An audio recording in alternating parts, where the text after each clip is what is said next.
what we're going to explore tonight is something that shaped not only my recovery from a bunch of mental illness diagnoses, but continues to shape how I spend my time and energy in life, and how I proactively take care of my mental health and fitness. And also I would credit with not relapsing. So understanding compulsions beyond what we consider a clinical compulsion, I would say is really what's helped prevent any relapse, because it's the runway to ending up in a clinical mental illness struggling situation again becomes so obvious and so long.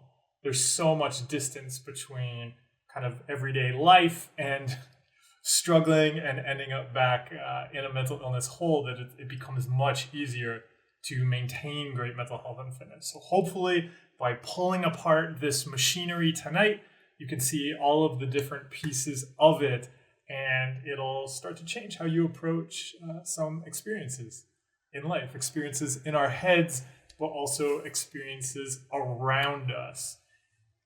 I'll get to the definition first of a compulsion.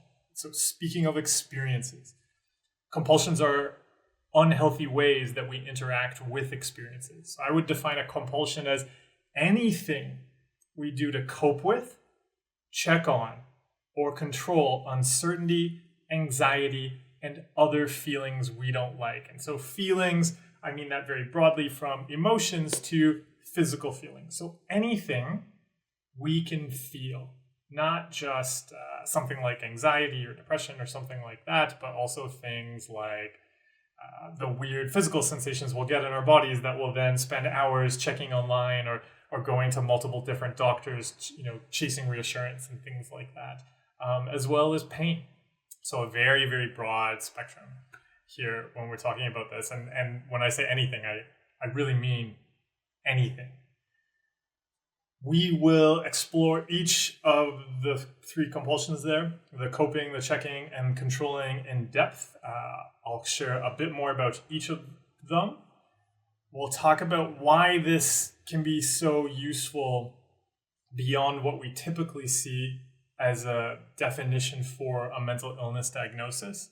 We'll look at something called the distress clause, which is in the DSM. I call it the distress clause. They don't actually call it that, but I'll explain why I call it the distress clause, and then we're going to get into actually exploring the variations in compulsions from a normal compulsion that we would see as like, doesn't everybody do that? Like, what's wrong with that? To a compulsion that is probably obvious to most people as like something that's like clinically disordered or insane or irrational. But the real insight that was so useful for me was to recognize that to get to that point, right? So for anybody that's unfamiliar, right, I was way separated from reality. Like I was just explaining to somebody how I used to struggle with derealization and depersonalization symptoms. So I would stare at myself in the mirror to check if I felt like I was me, and I didn't. And I would look at pictures of myself to try to convince myself that they were me, and I would feel like that wasn't a picture of me. I used to check my ID. I'd take it out of my wallet, or especially if I was like in the airport or something, I would be convinced that my passport or my license wasn't actually me, and I was going to get arrested for impersonating somebody. That's just a teeny tiny segment of the compulsions and symptoms that I struggled with. But I was well off. We were well off on the extreme end of things, right? I thought people were trying to poison me, all sorts of different things. I was like, of course, like washing my hands repeatedly until they hurt. I used to have to watch the stove, all sorts of lock checking.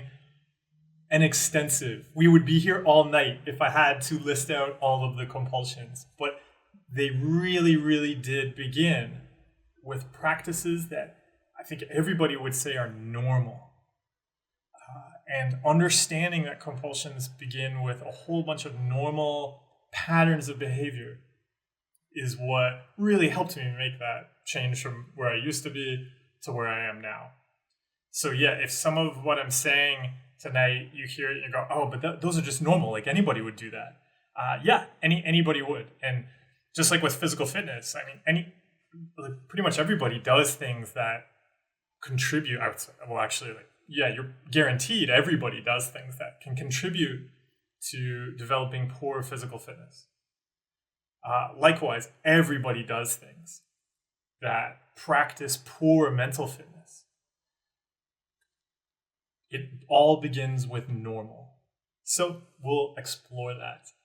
So we'll read a couple segments. Oh, my green screen doesn't like that. We'll read a couple segments from You're Not a Rock, where it's getting last. This is an amazing lab. Just look at it. I can make physical objects disappear.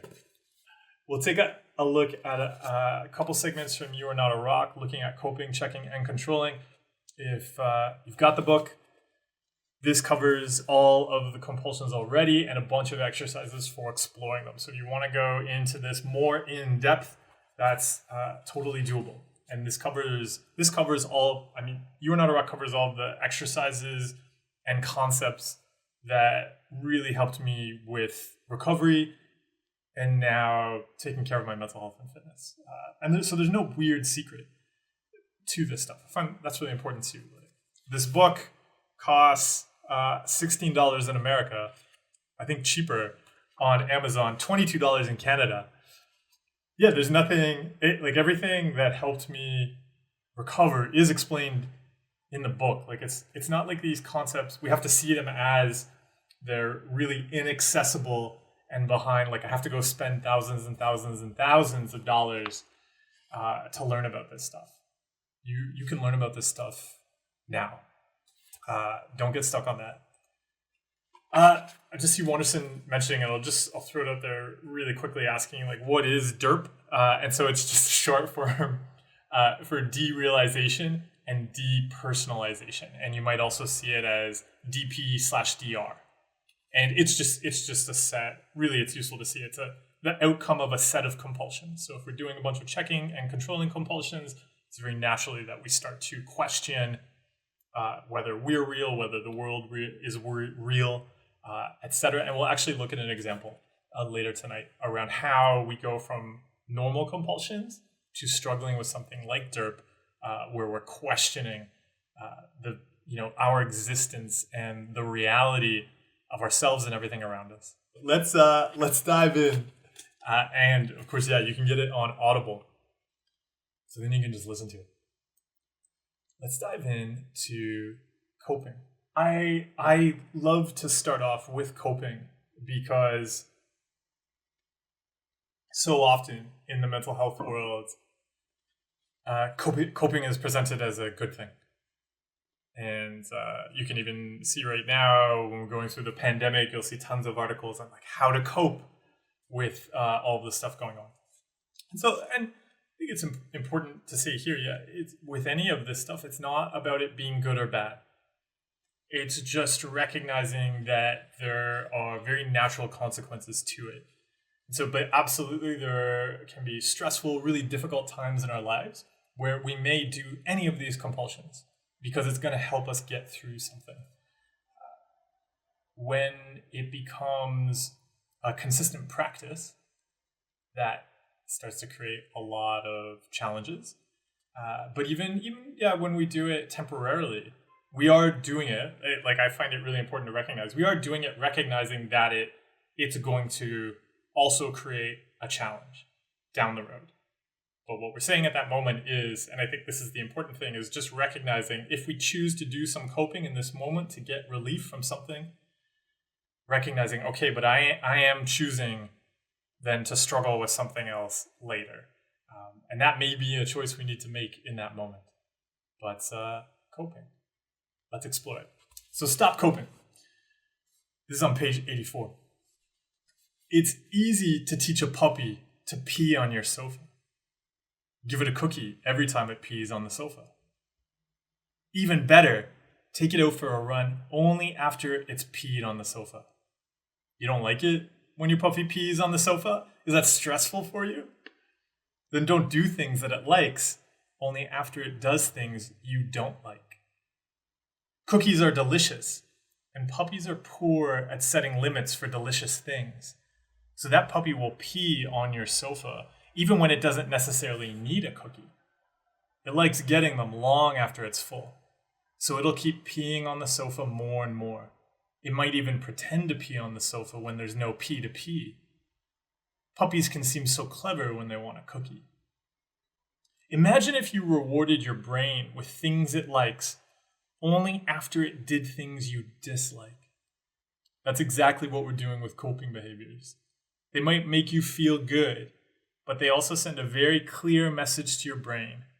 If you feel something I don't like, I'll give you something you like to get rid of those feelings. Coping makes unhappiness and illness the prerequisites for happiness and health. I think that right there is the key thing to look at with coping.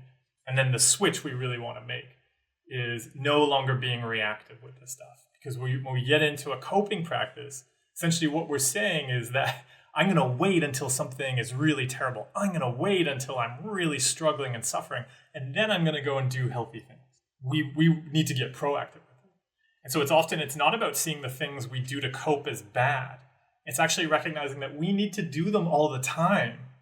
We need to do them proactively rather than setting ourselves up to always need disaster before we take care of ourselves. And that's really what it's about, recognizing that you are like a garden. So you don't want to wait until the leaves are shriveling up to go, oh, you know what? Maybe this garden needs water. Okay, now I'll water it because it's dying. That's what we do every time we cope. We're just waiting until things are in terrible, terrible shape, and then we fix them. We need to get proactive and preventive with that stuff. Okay? So that's coping. The next one up is checking. Okay, so stop checking is step number 9.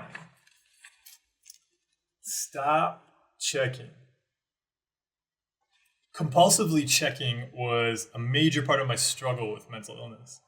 I could spend hours online reloading sites and checking accounts for responses to messages or comments. I would set my alarm and then check that I'd set it and then reset it and check again and then set 2 or 3 more alarms because I wasn't certain I could be certain they were set. I checked every appliance and lock and plug in my home. I was constantly checking to see if I still had everything on me that I needed. I was checking how people were looking at me. I was checking memories of conversations over and over again to be certain I hadn't said something offensive or done something horrible. I was checking for reassurance, checking receipts, checking for stains, checking that my fly was up, checking how I smelled, and checking and checking. But that was a practice I trained my brain into, built on a solid foundation of totally normal, socially acceptable checking. The checking, like even the checking how I smelled, became a huge compulsion. Like I would, eventually it got to the point where it would interfere with things because, I'd be leaving the house or something and then I'd check how I smelled.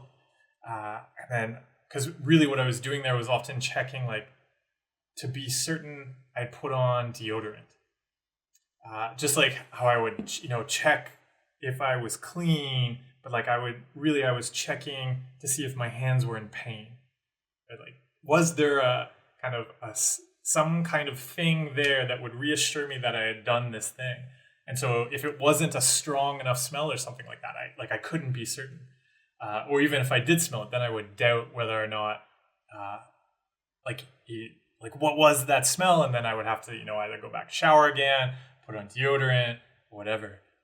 Was always doing stuff like that, just checking. But it would seem normal to a lot of people, right? Maybe like check your breath before you talk to somebody. Check messages again. Just check to make sure you sent something. Just check a message that you received, just to check and make sure you understood what they said.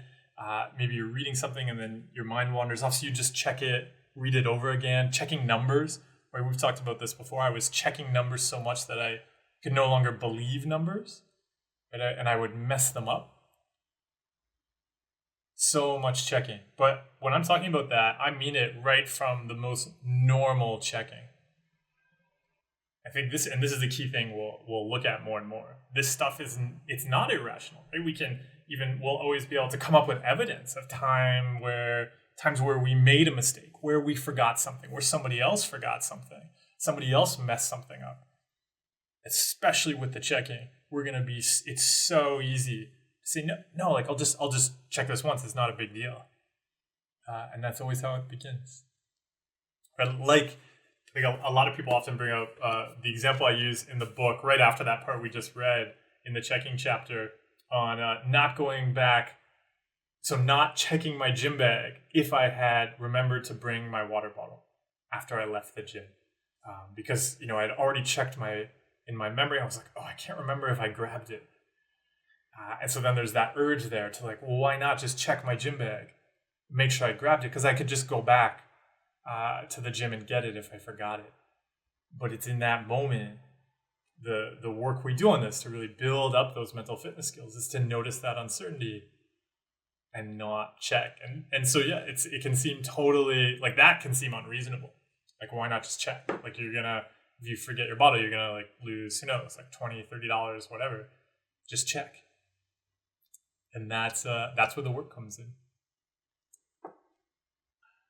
Sukup, you brought up something that I think is really good to mention.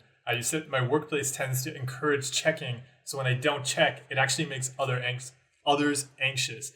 Really common, right? Especially even when especially when we're cutting out compulsions. So often, the systems around us push us into really unhealthy behaviors throughout these, with the coping, the checking, and the controlling. We've also often been seen as the ones who have some controlling and checking superpowers, right? We may even see ourselves. Like, I'm always the one who spots the mistakes that other people don't see. I'm always the one that has everything together. And if I don't, everything will fall apart. So I need to do it. So then when we start to unwind the compulsions, often it's very difficult for other people because they've developed a system around our compulsions. They might also have lots of controlling and checking compulsions. And so we are creating uncertainty for them. And if they don't have the healthy skills to handle that, right, as a group, if we don't have the healthy skills to be proactive about what we're creating, it can cause a lot of difficulty and put a lot of pressure on us to push us back into that. And I see somebody mentioned about trust. Absolutely. So much of this is the practice of trusting ourselves. So because we do the compulsions, each time we do a compulsion, like to check, for example, essentially what we're telling the brain is you can't trust this person. And then the brain starts to doubt reality. Like the example I always give with this is how I used to check the stove. So I had, to do this like little ritual by the stove and check it, tap it, wiggle the knobs, etc. Look at it, make sure it wasn't hot, see that it wasn't red. But I already knew that. And then I would have to do it again and again just to make sure. But the brain already knows it's turned off, right? I can clearly see it's off. I've already touched it. I know it's off. But then by doing the compulsion again, it creates something that's very similar to body dysmorphic disorder. We start to warp reality. And so we've just said to the brain, even though I know this is off, I don't trust this person's perception and awareness. And so then the brain also joins us in that doubt. So the more we do the compulsions, the more we teach the brain not to trust ourselves. And then the more the brain doubts reality. And then because we now doubt reality, then we end up doing the compulsions more. And it just creates this negative feedback loop. So we've got part of this is the practice of starting to trust ourselves. That's very difficult. And of course, when we cut out something like controlling, and speaking of trust, this little story here at the start is very relevant to trusting ourselves. In the novel, The Trial by Franz Kafka, there's a parable that a priest tells the main character, Kay, as a way of explaining a common delusion people possess about the law. The parable goes something like this. A man, arriving at an open door, the entrance to the law, is greeted by a frightening-looking guard standing beside the doorway. The man requests admittance to the law, but the guard tells him that he can't go through the door just yet. And if he tries to go through the door, The guard can't be responsible for the terrible things that might happen to the man. There are even more frightening guards ahead. The door is ajar, but the man is not sure what's on the other side. He decides not to risk it. He'll wait until it's the right time to enter. So he waits. Sometimes the guard chats with him.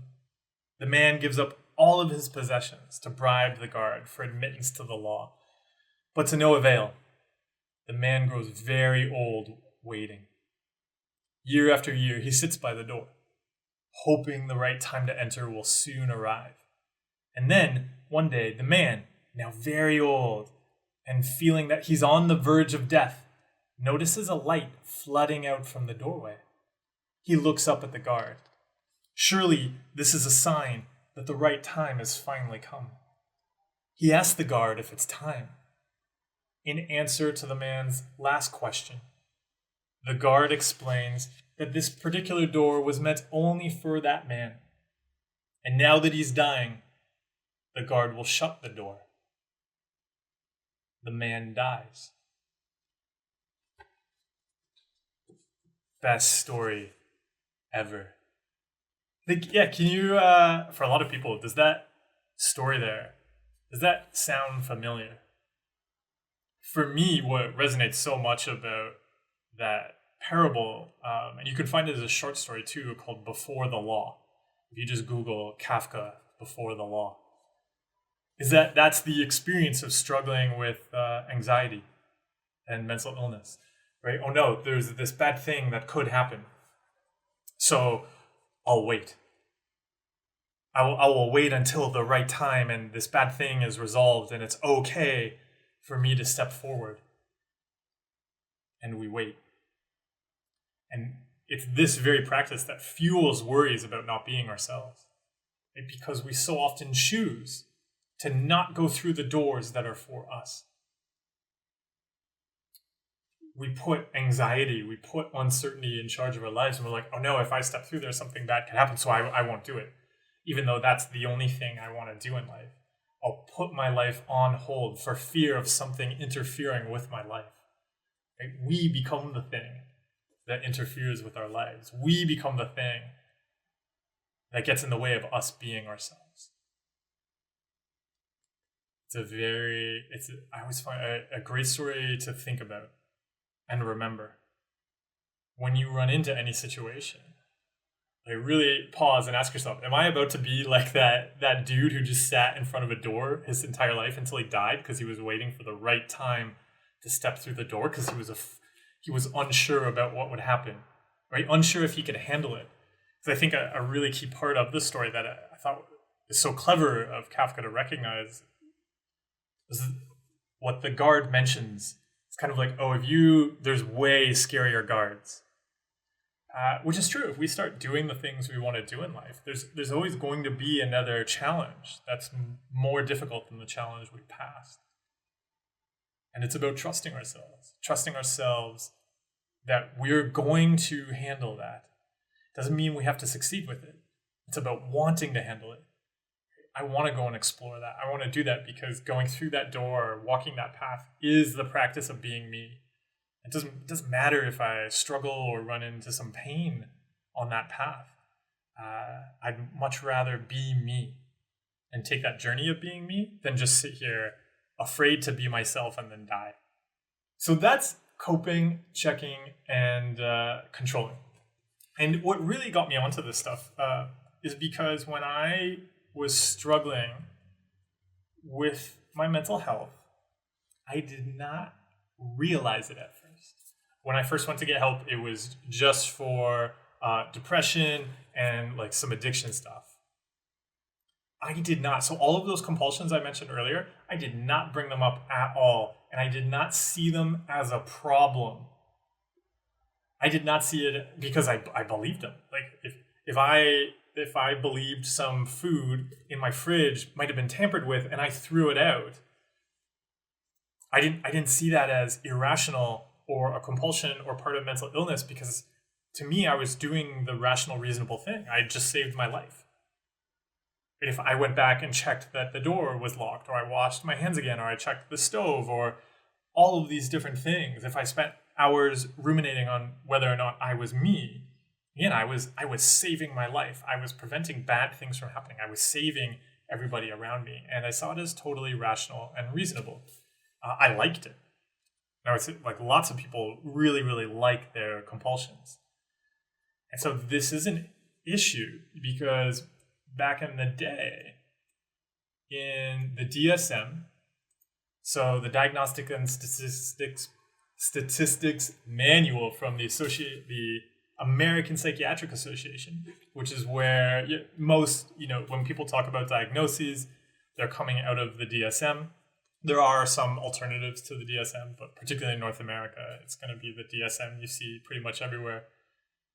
In the DSM, there's this thing called the distress clause. I've also started to call it the distress and privilege clause. And it's in a whole bunch of the mental illness diagnoses. You'll find it in there. They'll list out a bunch of symptoms. And then it'll say a variation of this under several of them. These symptoms must cause the individual clinically significant distress or impairment in social, occupational, or other important areas of functioning. And so you see what it does there. Basically says, like, you personally need to see these as a problem. You need to be bothered by them. You need to be troubled by them. And they need to impair you. That's why I call it the privilege clause. Because if you have lots of money, if you have lots of resources and support and access to all sorts of things, they're not going to impair you. Because you could just, buy another, or, say your compulsions lead to like a really messy divorce, but you have lots of money. So you're like, okay, well, I'll just pay for it. If you're having to throw out tons of food, I wasn't in that situation at the time. It was costing me a lot of money to throw things away that were contaminated. I was a student. I did not have money. But if somebody has a lot of money, not a big deal, right? If they have a lot of money and they lose their job because of compulsions, they're like, oh, they'll convince themselves, I didn't like that job. I wanted to leave anyway. I was in the situation where I wasn't distressed. I wasn't distressed by my compulsions and my symptoms until things got really, really bad. So I'd say this is a huge problem in mental health, that we take this illness first approach. Like if this was in physical fitness and physical health, this would be like saying you do not have heart disease until you cannot move. Until you're having a heart attack, you're on the floor, you're clutching your chest, and we go, oh, like you are distressed, therefore you have an illness. So I saw this as really problematic because so many of my compulsions were just making things worse in my life. And so waiting until they were clinically diagnosable as a mental illness was like waiting until I wrecked my life. But so all of this was totally preventable. That's why I find it so important that we look at compulsions much more broadly, recognizing that they start with very, very normal things that we like doing. So let's get into that. Let's get into examples and start to explore this. We're just past the halfway mark. And so we'll look at a bunch of examples of compulsions that go all the way from normal to clinical. Just take a look at what's happening over here in the chat. We'll check in if anybody has any questions on anything we've covered so far before we get rocking on the compulsion examples. Yeah, listen, we can look at mental compulsions. You'll even see here right off the start. One of the compulsions I put in there as clinical, like that's a mental compulsion, right? It doesn't change anything if a compulsion is mental.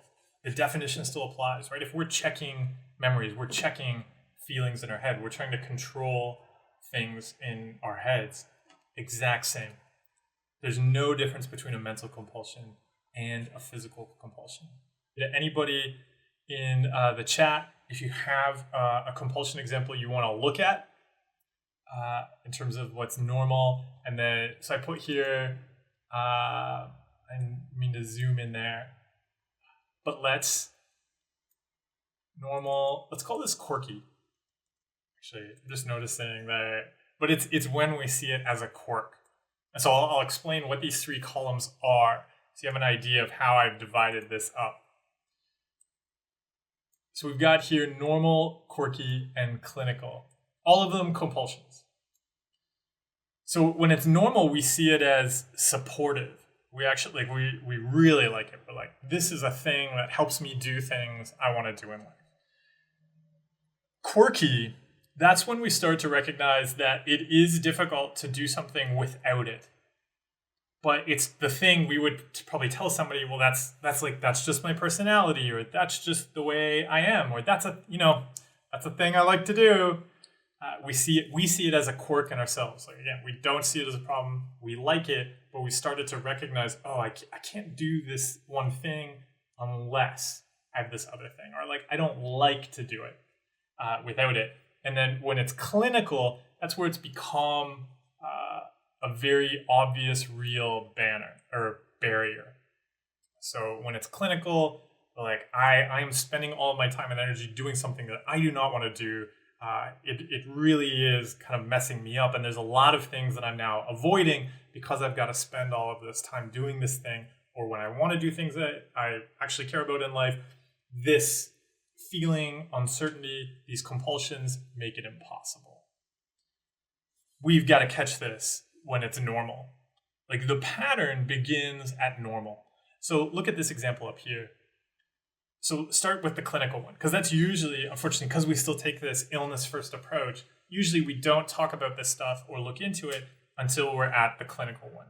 So somebody might say, here's a common mental compulsion. We're back to the depersonalization, derealization, some people might call existential OCD, solipsism, obsessing about whether the world and you are real. So suddenly I'm doing like all of this checking to see if I feel real, what feels real. Maybe I'm doing lots of controlling too, because I found like, oh, I need to go and do grounding exercises so I feel real before I go and do something. Spending tons of time thinking about this, thinking, oh no, like if things aren't real, like then nothing matters. And what does that mean? And all of that kind of stuff. So at that point, and we might notice, okay, I'm avoiding things, or I'm keeping myself up at night. I can't sleep. It's become a clinical issue. But right away, the thing I would always ask somebody, if somebody was bringing up that, I would ask them, what are other things in your life that you see as normal that you need to get right, that you need to control? So an example would be needing the right music to work out. If this person would be like, oh, like I would get frustrated. Like if I walked into the gym and they were playing like a particular type of music, I wouldn't want to work out. I would get so frustrated. I would be so judgmental of the people listening to that. And so maybe that person always has to make sure they have their headphones. And if they showed up to the gym without their headphones, they wouldn't work out. Or they, even if they have a playlist going or something like that, when the wrong song comes up, like they're about to do an exercise and the wrong song's up, they've got to flip it right away. Yeah, I see some people identifying with that. Yeah, really, really common compulsion. I always throw out there because it's one we often do see as normal, but also it falls into that quirky category. Like that person is starting to get to the point where they're like, oh, I need to, before I move on, I've got to control this. So it's starting to interfere, but they might also introduce it to somebody else as like, oh, that's just me. I just, got to have the right music on. Here's where, if we look at normal, feeling motivated and being productive. Yeah. Anybody there in the chat? Why is that a compulsion? Feeling motivated and being productive. Why is it like that's good, right? It's because it's still about fixing a feeling and putting the feeling first. Yes, and of course, motivation is fake. It's just a unicorn fart. Putting that, like I need to go and control this feeling. I need to have a right feeling before I do this thing. And if I have the right feeling and I'm productive, then that's good. Okay? And because then later we start to chase that. We're like, oh, I don't really feel motivated. I need to go and do stuff to feel motivated. So at first, we've often probably just seen it as awesome. Like, oh, I remember that time I was so motivated and I got so much done. That was awesome. I want to recreate that. What's way more useful is to just do the things you want to do with any thought or feeling. It doesn't matter what feeling's there. Because doing the things we want to do is going to be about what we value. It's going to be about the actions that help us do that well, rather than letting some random, brain indigestion puppet us around and control us. I would see a compulsion like that as directly linked to a compulsion like the existential fears. Because ultimately, like derealization, depersonalization, existential fears, then also what would get wrapped into that, fears around developing psychosis. Any kind of fear a person has around like being a particular type of person they are not, whether it's like harming different people, sexuality, anxieties, gender anxieties, things like that, all get roped into that feeling or that compulsion, but they all start with very normal practices around I need a particular feeling before doing things I value. I need to get things right in a particular way. And yeah, totally normal. But then it just grows and grows. It becomes a practice. And eventually it becomes something that's problematic. Sean, you asked about, you said, I find making a plan or schedule in a day that connects with my values helps. I find it is. Like all often either the night before or the morning of. And it's not even necessarily a schedule. And now in part that's because I just end up, like especially say the last couple of weeks, I've been doing tons of workshops, like coaching clients. I had to stop taking on new coaching clients until the new year. So things that, that like ends up booking in a particular schedule already. And so what I look at then is what do I want to give? So either the night before or the morning of, I'll just take a second to look at, what do I value? And so what do I want to give today? And just look at that. So when I have a moment, I can just come back to that kind of, they're more like a set of priorities instead of like a schedule. Just so I can say, okay, hey, now I have some time. What do I want to give? And this is what I value giving the most today.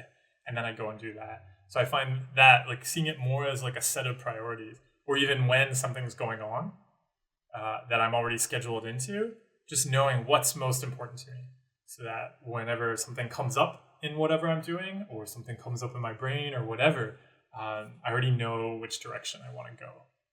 And I don't have to try to like figure it out in that moment. Oh, and the question is, what about yoga or meditation? How is that giving? Oh, that's like giving care to myself. Absolutely. And this is a neat one to explore. Oh, this is a great one. Let's do this one next. How we care for ourselves. Okay, so a normal compulsion might be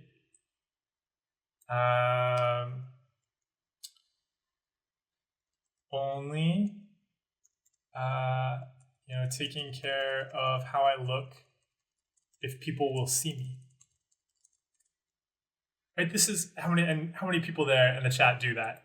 I used to do that all the time. Maybe you're doing that a lot during the pandemic. What are pants? People only see our tops anymore. I used to really, really not take care of myself unless I was going to see somebody else, because I had all of these fears, social anxiety fears. What are people going to think about me and so on? And so I only took care of myself as a practice of control, to control what other people would think, to control myself to look a particular way because of what I thought other people would think.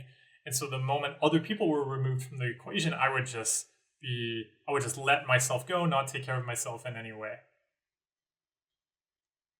And it really helped me to realize that it's useful to take care of myself for me, and to give myself that, and to develop a practice around caring for ourselves that's just about ourselves. And so, something like yoga or meditation, I'm giving myself that with meditation, that practice of being. So only taking care of how I look if people will see me might be a totally normal compulsion that might develop into, we see this a lot. Ooh, what's going on there?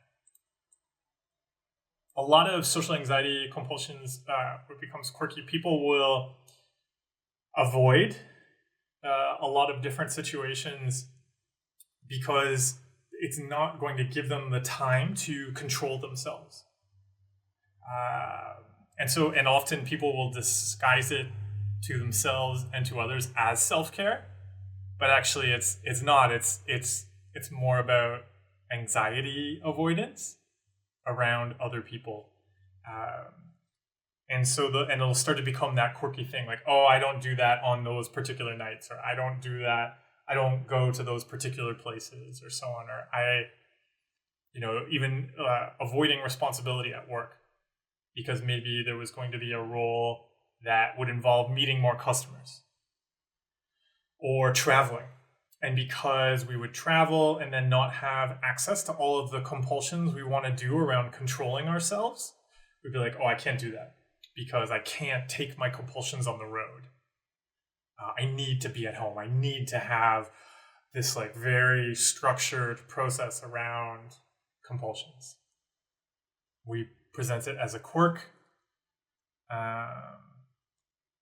Social avoidance behaviors,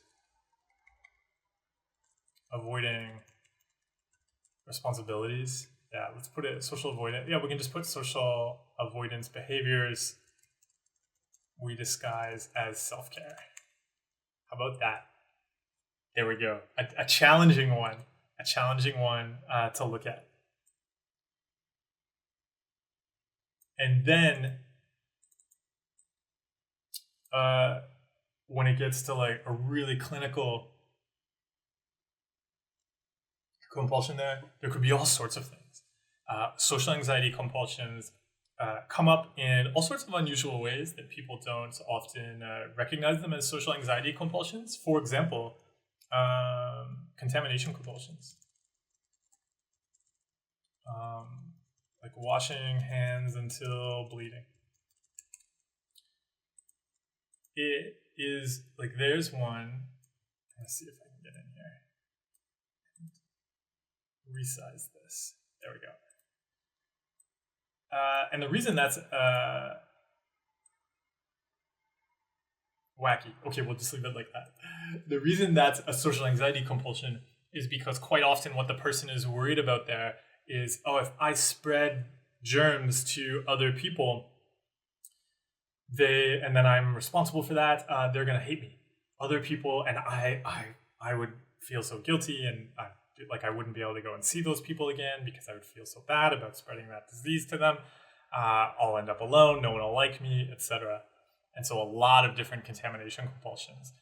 Or they might check, like I mentioned, I don't know if you caught it when we were reading the part on checking there, I used to constantly be checking myself for stains on my pants, and like, sure, because I was convinced like I must have like peed myself or something, or like, oh no, what if there's like some shit stain on my pants or something like that. So like having to check always before things, because of course if people saw that, then they're going to judge me. They're going to think, oh, like what disgusting things was he doing, etc.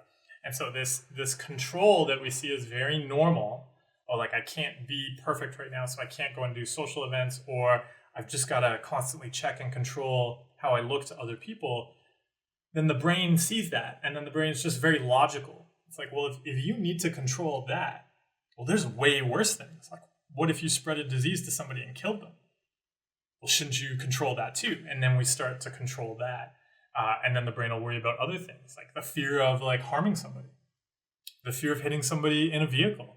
All of those often you can trace back to social anxiety fears. Fear of losing control can also come up there. What if I lose control and I do something terrible to people that's not me, and then everybody thinks that is me, and then also they hate me because of that thing I did, and so on. All starts with teaching the brain, hey, every day, brain, we've got to control what other people think about us. Because that's really what that is. If you wake up every morning and you spend an hour or 30 minutes, whatever, just trying to control your body because while you think about what other people are going to think about you, It's just teaching the brain, hey brain, we've really got to control all these uncertainties around other people judging us, other people hating us, other people disliking us. So then the brain helpfully goes in search of more of them. This is the thing with compulsions. It's not about the what. Often it's about the why. So this is what I'm saying there with self-care, and taking care of myself for me as something I give to myself because it's how I want to express myself. Right? So it's the practice of being me versus only taking care of myself because of what I think other people will think about me and because I'm anxious. So then I'm doing it to control anxiety. Then I'm doing it to try to control what other people think. That's where it becomes the compulsion. So starting to see like, oh yeah, so it's not about me controlling how I look. It's about me expressing how I look and caring for myself. And that's something I'm going to do consistently, whether I see other people or not. It doesn't matter to me because I'm doing it for me.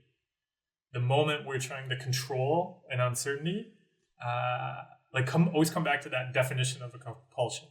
So anything we do to cope with, check on, or control uncertainty, anxiety, and other feelings we don't like. So if I'm taking care of myself as a way to manage, control, and try to manipulate other people's brains, then I'm totally in compulsion territory. Joe, so let's do that. So you explained there with mental contamination. So I'll just read it out for anybody that can't see the chat there. You said, oh no, I had a bad thought about this person with a bad characteristic. I better have a different thought about something else to cancel that out. This, actually, let's do this. You can do this. That's something that could come up with this. And here's a question. So what does that what do those mental contamination compulsions get in the way of? Like, would you avoid something because you need to be like a good person? Would you avoid a place because you're afraid of, that's a place where some bad people were, and if I go there, then, I'll end up having those bad characteristics. Would you avoid the news because you don't want to read about somebody that did something bad or a particular type of movie? Because I'll show you the reason we can put that on this one, because that's exactly why I brought up this example right here. So I did the phone checking here. So checking your phone when you get the urge. So the reason I threw urge in there is because often we're actually not checking our phones. Grab a phone here. We're often not checking our phone because of something we can articulate. Often it just feels like, I should check my phone. And so what we're doing in that moment is we're actually fixing the urge. We're trying to get rid of that feeling we have there. But likewise, you could apply that to fixing a wrong thought. Okay? So it just becomes about the brain throws up some uncomfortable stuff, some unwanted stuff, and then I do a thing to relieve it. So at first, it's super normal. Tons of people do that, right? All the time. Just I'm bored. I want to get rid of that. Okay, I'm going to grab my phone. Or I have this urge to check my phone. I have this urge to check my wallet, my keys, whatever. I do it. So it teaches the brain there. Hey, we've got to fix a thing before doing another thing. So then you easily go into before I do a presentation, I've got to do affirmations. I've got to have good thoughts before I go and I do this thing I want to do, because I need to have good thoughts or else my personality will be wrong. I won't be myself. Something like that. So then the brain learns. The brain's oh, okay, in order to be right, in order to be you, we need to fix and control the stuff in our brain. And then so it can easily go to something like avoiding the news because we'll become a bad person, right? Because if there's a bad person on the news and we see that, then we'll become like them, right? I don't know why the font looks different, but I'm not going to fix it. We can just let it be there. Pupper Potato said, I struggle a lot with guilt, which is a feeling we're often told we should feel if we've done something wrong. since my brain is always coming up with terrible things that I've done wrong, it seems like I need to feel the guilt, or it feels irresponsible to feel guilt. How do you move forward with feelings that seem like a responsibility to others? I guess that's a social related fear. Exactly. Like that's the fear to go after right there. It's the brain being like, oh no, like people are going to judge you. People are going to dislike you. You need to fix this to be like a good person and accepted and so on. And so what I would look at there, like you brought up a lot, there's often a lot of beliefs and like shoulds that we have around feelings, like all of these different connections we've made. And a lot of it is breaking those different connections. And you can see that with all of these. A lot of the reason we pick up these normal compulsions is because when that feeling comes up, we've developed this connection with it where we said, oh, if you have this feeling, you should do this action. So much of the work of taking care of your mental health now is about breaking those connections, right? I can have guilt. I can have anxiety. I can have depression. I can have excitement. I can have euphoria. I can have whatever. I can have false memories. I can have derealization, depersonalization, etc. That's neat. Like I can be curious about those feelings. I can have them and explore them. And I'm going to do things I value. Listen, Nicholas, what about the urge to drink water or eat? Is it the same? So again, this is one of the great areas to get proactive. Okay? Think back to that garden example. And maybe that's, an exercise for everybody to think about with these is to go take some time and to consider, like, if you were a garden and pick through things like water, sunshine, and fertilizer, like soil. What are those for you? What are those things you consistently need? And then on a very practical level, day to day, the moment you notice that urge to get water, or the moment you notice I am so hungry, I need to eat or I'm going to fall over. Right? Again, it's that problem first approach. It's like waiting until you're incapable of working and collapsing to go and get some mental health help or explore mental health skills. It's like waiting until you're having a heart attack to be like, oh, maybe we should explore exercise or eating healthy, right? It's too late at that point. The problem's already there. So how do you get proactive with it? How do you nourish yourself proactively? So you're not having to wait for random urges to control you, because you can also see how that would relate very directly with all sorts of eating disorders and things like that. Very much about reacting to random stuff inside of us instead of nourishing ourselves and fueling ourselves to do awesome things we want to do. I see people avoiding the news. Yeah, and so it is funny, Joe, you mentioned it there, local news being the worst for that, because so much of what they rely on, and this is where we look at the systems around us, and you really see it with local news. They throw up like car accidents, murderers, all of that kind of stuff because people are afraid of it so uniformly, and it catches our attention. They are just manipulating the fact that people will stare at it. Even if you ever notice on like a lot of the 24-hour like cable news channels and stuff, they'll often have a ticker that just throws up random news stories from around the world, but there are always random news stories of like terrible things happening that are like also totally inconsequential.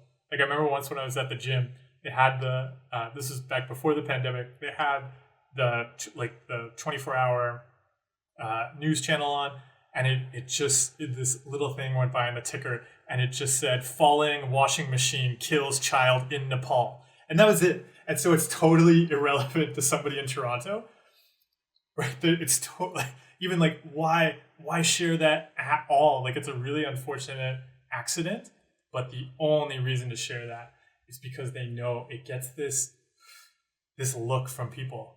Our brains are so sensitive and pre-programmed to watch out for danger, and so they'll just post. They're kind of like the cable news version of shit posting. They just do it to get a reaction. We see it and we're like, oh, I don't want that to happen. They rely on it. Yeah, I see a bunch of people have brought this up. Yeah, the fear of hearing somebody who did something awful and thinking I'll turn into that person. Yeah, and this even goes back to the music one. It's the same again, thinking as part of that there's this external right thing that's going to control my capacity to lift the weights. And so this goes back to that locus of control stream we did last week, where we see like this external thing as controlling us. And so we often start doing that on purpose, like using music, or like I want to go watch a particular type of YouTube video before I get down to work, because the YouTube video is going to give me the inspiration or the motivation or the feeling that's then going to help me do my work. And we often do that with mental health stuff too, right? Seeing this like mental health video that I'm okay, now I feel like I can do it. But it's just teaching the brain to look at external things as controlling us. So then the brain also worries, well, if a good video makes you good, then a bad news story must make you bad. Yes, absolutely. I just want to clarify, I really do care about kids in Nepal, and I hope kids in Nepal are not being crushed by washing machines today.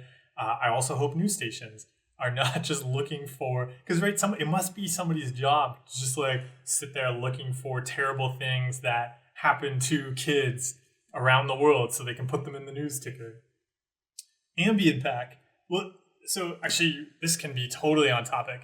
So do you have any tips for preventing burnout at the end of the day? I don't have a consistent routine, which doesn't help, and I found it difficult to establish one without exhausting myself.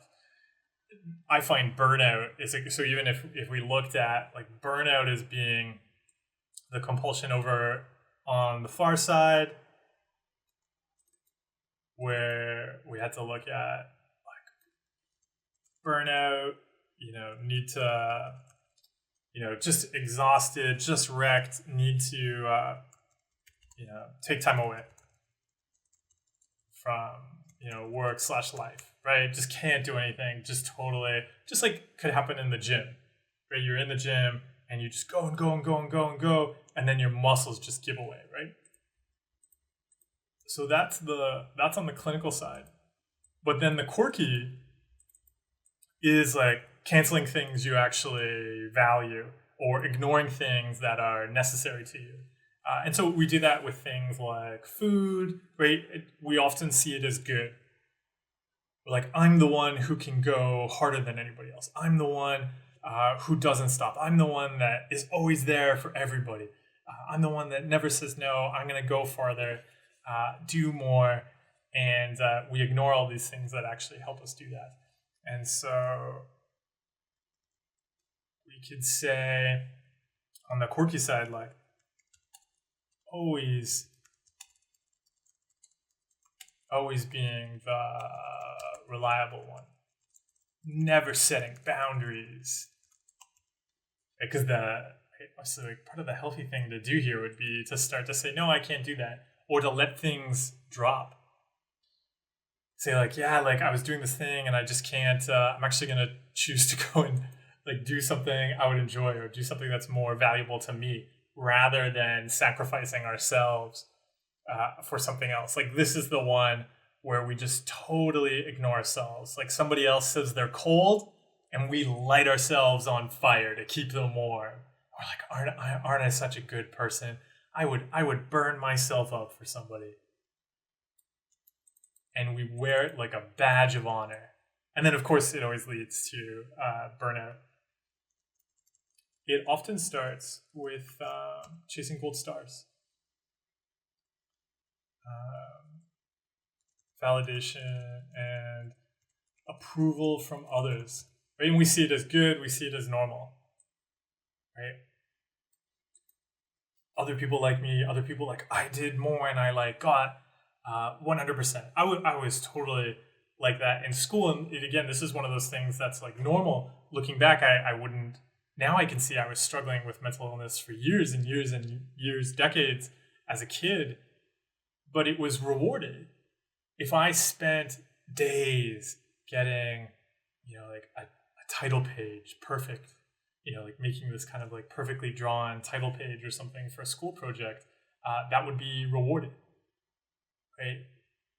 Not doing other things, not exploring things I want to do. Somebody said, you must go do this project. I was like, okay, I will put my life on hold to go and do this project. And then, of course, in school, we're like, oh, you get an A, and other people say, oh, you're good. And then I want to get that attention. So then my idea becomes that struggling and suffering equals good work, equals hard work, equals validation. So then I would just pursue more and more struggle and suffering and see like, oh, okay, if somebody asks me to do something, I just must do it because that's the currency I'm going to exchange for love and validation and social belonging, because I didn't know any other way to do it. And then very naturally that leads to burnout because it's never enough. And then, we have to literally burn ourselves up to keep other people warm. Listen, you mentioned something there. You said urges like peeing. I mean, when you gotta go, right? So it's really interesting. One of the common compulsions we'll look at is, and I used to do this all the time too. We get it in our heads, and so like there's nothing. Obviously, there's going to be all sorts of urges at all sorts of different times. There's so many areas of gray to this. But and as Wanderson just pointed out, there's tons of compulsions around peeing. Like, I often really, really believed I needed to go to the toilet. If there's something important happening, I'd be like, okay, I've got to go. And then I would go and I wouldn't need to. Lots of people have like, I've got to go and pee before I go to bed at night. And they really feel like they do. But it's just this, like, it ends up just being this compulsion. Like, I just need to do it. And it feels like I need to do it, but then I go and really I don't need to, but also I'm terrified to stop doing it because what if I really did need to do it? Very, very common. The brain can invent any kind of urge or feeling that's going to make us dance and make us do the compulsions. The brain's so clever. It's so good at what it does. Yeah, and Sean, you asked, how would you face it in a healthy way? You risk it.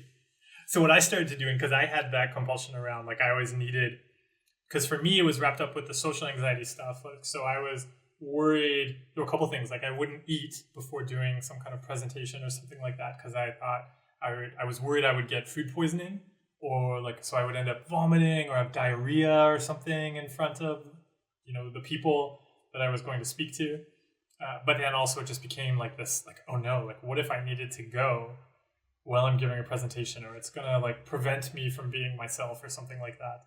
So what helped was just starting to risk it. So two things. So looking at values. So saying, look, it's going to be really useful to me, obviously, to nourish myself. Right? So again, getting proactive. So I want to nourish myself because I'm going to do something. So I need energy to do that. So I want to go and eat a lot of food. So I started making sure that I ate right before doing any kind of presentation or anything like that. And then, not going to the washroom. And so, maybe I would go to the washroom at some point if I'm like, okay, well, that's just like, I haven't used the toilet today or something like that. But also I would play around with it. Like I would risk it. I would practice like eating, then going right in to do a presentation or a workshop or something like that. And risky. Yeah, maybe I will projectile vomit all over everybody. That would be awesome. A great way to get over that. Alicia Nicholas said, what if it's not compulsive? So I would, how do you know it's not compulsive? But again, I would be proactive with this stuff. Yeah, like if it's not an issue, it's not an issue. Like something to watch out for here is not getting caught up with like, oh, I've got to find all of the compulsions and fix and control them, because then it becomes the new compulsion. Because it's like, oh no, if I don't find all the compulsions, I might struggle with mental illness, right? It's the exact same pattern again. So what I find more useful here, and said everybody, is, just understand this stuff always begins with normal things. So how do we start recognizing that? How do we start to get proactive around values? So in all of the normal things I do every day, I'm going to learn how to make them about the things I value. I'm going to learn how to make them proactive about building and creating the things that I really want to see in the world. Pupper Potato, judgments, one of my favorite topics. He said, you talk a lot about judging as a compulsion. I try really hard to not be judgmental, and I think I made a lot of progress. But I've noticed now I don't know how to respond when people come up to me and say, isn't X person in the news terrible? How do I handle these situations without judging? Yeah, again, we see how the systems around us will often push us in Two compulsions, like judgment, really, really common, that a lot of people, the only way they know how to build social connection is around hating things. And they're just looking for reassurance, right? So they'll just go around and talk about something they hate so that you can say, oh yes, I hate that too. And then they're like, oh, I feel so relieved that you hate that bad thing I hate. I'm so supported. But it is really toxic and unhealthy. It's up to you. Like, what I always say is, what would you rather build? What would you rather create? So if somebody, I can think of situations where that used to happen a lot for me, where I realized it was something that I used to do as a compulsion. So I was like, okay, I'm not going to do this anymore, and I'm not going to engage with it. And so then it is about getting proactive and saying, like, well, where do I want to take things instead? And so it could still be, someone says, yeah, whatever, that's terrible. Yeah, maybe that person is terrible. Okay, there's no more conversation to have there. What's the thing I'd rather talk about? And so stepping in, because I found I was very passive in conversations because of all the social anxiety. So I always wanted to see what other people liked because I liked whatever you liked. And I didn't take conversations places because I was afraid to take it somewhere, because what if other people don't like where I take the conversation? And I want to do whatever they like. So it really helped actually to start to be very proactive in conversations and take them places. So yeah, just like that person, wanted to take the conversation to something really unhealthy, you can see that. So take it someplace healthy. Waldman asked, I've learned that we have to do things with value, but do you ever struggle to find things you actually value? I feel like this is something I've seen many people ask about. Yeah, one thing is the idea of that you actually value. Values are directions. They're like compass directions. We're navigating this wilderness of life, and we have never been in this wilderness before. I would say most of you have never been alive before. This is your first time. Welcome. Congratulations on your first time being alive. And you don't know what's going to happen. There are some tips we can get from other people who maybe have been places that sound appealing to us or that we may want to go. And so we are often borrowing suggestions from others on values. But that's very much what it's about. It's not about I've got to find these perfect values inside of me, because the values may change too. It's about navigating a wilderness. So, of course, the wilderness is going to change too. If I'm crossing a lake, I may really value paddling my canoe. But then after we cross that lake, if we come to a mountain, I say, well, I value paddling. So I'm going to paddle up this mountain. I'll really struggle. So it's always about looking at the context in which we find ourselves and where we are, and then what's going to help us go in a direction we want to go. And that's something we're going to try, because often it's a wilderness too. So often we'll pick a direction and say, okay, I'm going to try this direction. We may find it leads to a swamp. And so I think that's a huge part of values when we look at these normal things. So when we look at these normal compulsions over here, people probably at the start and even into the quirky section would say that they valued this stuff. I value always, being top of the class. Always being seen as others as the most capable. I value being on top of things.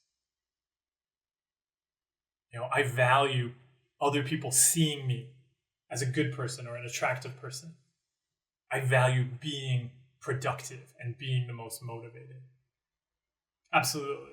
These are things people, I value good music. Things like that. That people would say they value, but eventually they end up in the clinical side and they see what that direction did to them. They see where it took them.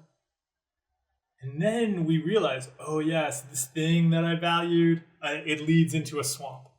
That direction I thought I wanted to go, it actually leads to a really bad place. And so now I know.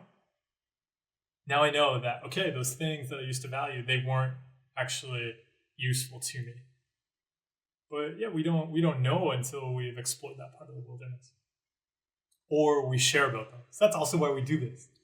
So we share about this stuff and then we can see, oh yeah, that's I'm in the normal stage right now, but now I know where that path leads. So what if I pick a different kind of value and go in a different direction?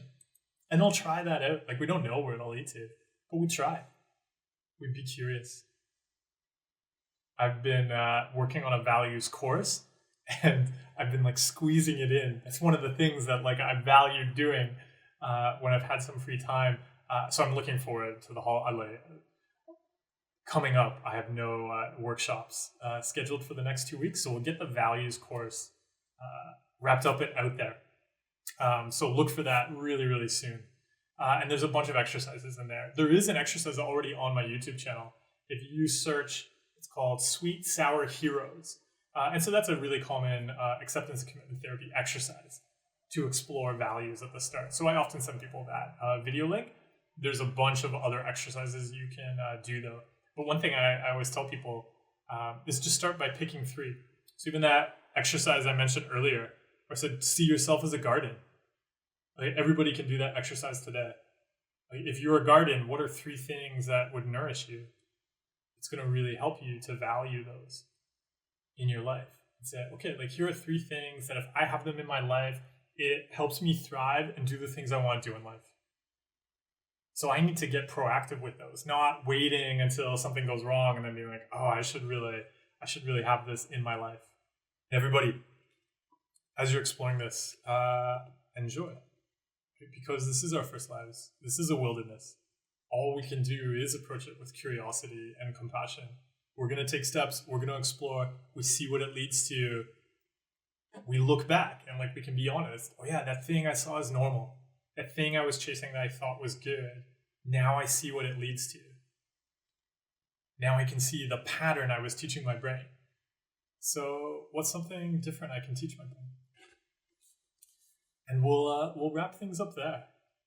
These streams, I love doing them. They go by so quickly though. Like, even though it's kind of long, we've already been here an hour and a half.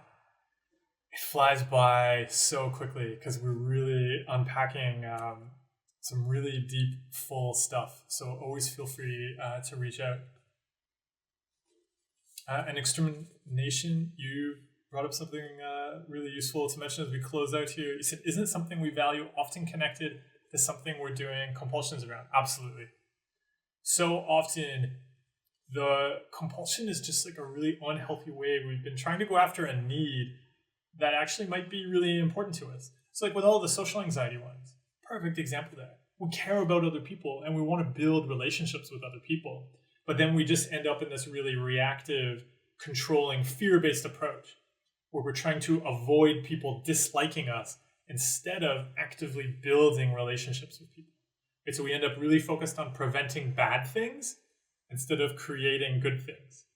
And so much of this is that switch, that it's actually the compulsion and the need we're going after. There's a kernel there that is something we really enjoy and value and want to build. And it's just that we've gotten into this reactive, fear-based approach. So digging into that with an exercise, say like the 5 whys that we looked at previously. And we talked about that there, saying that, oh yeah, I'm doing this because I'm afraid of people disliking me. Okay, I'm afraid of people disliking me because I want to build relationships with people and I like people. So how do I start to grow that proactively? How do I do things that are about building relationships instead of just trying to avoid people disliking me? How do I practice being myself? To go back to the questions about control or like mental contamination. So much of that is that fear, like I don't control who I am. I'm something is going to happen to me and I won't get to be myself. But then we put our lives on hold. We put the random brain and digestion in charge of ourselves and we're not being ourselves. So how recognizing that I really want to be myself. What am I going to do today to like nourish me? Right? What are those elements of taking care of that garden that are going to help me thrive, that are going to help me be me? And I'm going to make sure I've got that practice in place. So whenever the brain throws up that worry, I'm going to give it that self-compassion. I'm going to give it a hug. Brain, I know why you're afraid of us losing control over ourselves, because we want to be ourselves. And look, brain, here are the things I'm going to go and do today to be myself. So thank you for coming by the lab / tool shop tonight. Thank you for pulling apart your brains.